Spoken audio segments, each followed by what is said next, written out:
હે family, welcome back to my channel life with Jigna. કેમ છો તમે બધા? આઈ હોપ તમે બધા મજામાં હશો. તો થઈ ગઈ છે 2 તારીખ અને વાર થઈ ગયો છે ગુરુવાર. એ સાથે જ આજનો વ્લોગ આપણે સ્ટાર્ટ કરીએ છીએ. સવારમાં જે એનર્જી લો થઈ ગઈ છે.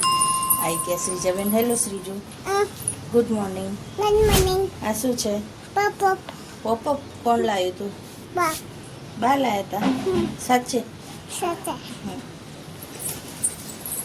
તો શ્રીજાની અપડેટ તમે જોઈ લીધી. અને આજે પણ વાતાવરણ છે, મે બી કદાચ વરસાદ આવશે જ. હવે તો વરસાદનું કંઈ કહેવાય જ નહીં. હવે સિઝન છે એટલે વરસાદ તો આવવાનો જ છે. તો બસ અત્યારે બ્લોગ એટલા માટે સ્ટાર્ટ કર્યો છે કે બનાવી રહી છું જિજ્ઞેશના લંચ માટે આલુ પરોઠા.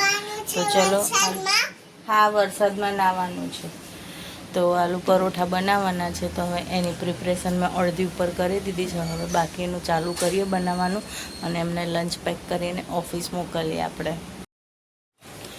તો ગાઈઝ વાગી ગયા છે સાંજના 6 અને તે સાથે જ અત્યારે બ્લોગ ફરી સ્ટાર્ટ કરું છું. કારણ કે આજે બપોરે થોડા કામથી બહાર ગયા હતા.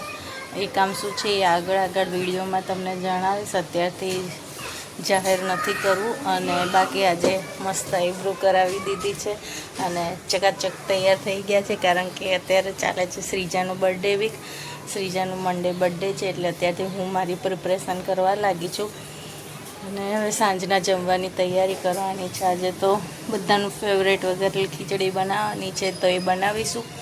અને જિજ્ઞેશ લઈને આવશે છાશ, તો વઘારેલી છાશ ને વઘારેલી ખીચડી એ ખાઈને મોજ કરીશું. બાકી વરસાદ આજે તો આવ્યો નથી, પણ અંધારું હતું એટલે કપડાં સુકવવાની થોડી તકલીફ પડી રહી છે. તડકો ઓછો આવે એટલા માટે. બાકી તો બીજું કંઈ ચાલતી નહીં રહ્યું અત્યારે.